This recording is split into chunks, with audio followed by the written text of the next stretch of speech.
grew up here in Tallahassee. I went to Lynn High School and I went to Florida High School. And I graduated in 1968. And I was fortunate really to go to school with Keith Nalen and Marlon Rainey, and to also know Elaine Thorpe, who was a year older than I was in school. And I knew then that this was a story that wasn't being told. The story of the students and what they were going through was not being told. And so I left Tallahassee 45 years ago, went off to college, my family moved away from here, but I've always planned to do this story. And I'm a journalism professor at Kent State. I worked for newspapers previously, and was at a point where I could do this, what we call a creative project at the university. And so I decided to tell the story through the students who were there. And then I went around the Southeast. I've interviewed each of the students who were first at Blessed Sacrament, Elaine Thorpe, first to integrate the public schools, that would be Philip Hadley, Marilyn Hollifield, and Harold Knowles at Lynn High School. First to integrate the lower grades, which was Melody Thompson and Kate Sullivan. And then the first to integrate Florida High School, Keith Nalen, Marlon Rainey. And the first at Rickards was Rick Williams. So all of those 8 people, 6 of them are here tonight.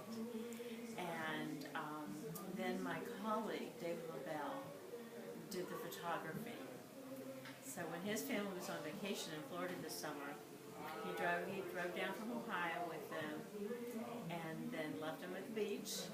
And he drove around Florida and Georgia to photograph people. So his photography is a great part of the exhibit.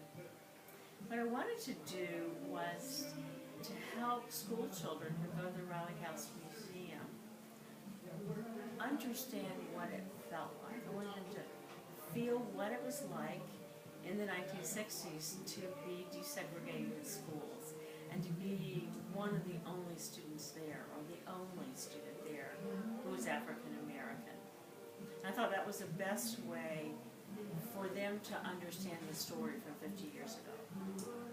I wanted their parents, who were too young for this era, I wanted their parents to understand what it was like, and also to recognize how important the parents and the other mentors were in helping these young people go to school, go to college, get a good education, and succeed in life. Because the education was paramount. They came from well-educated families, but what people don't understand is back in the 1960s, you couldn't just graduate and go to Florida State if you were African American.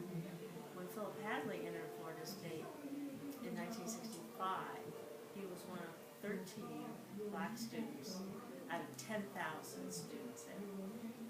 So things were not really opened up yet.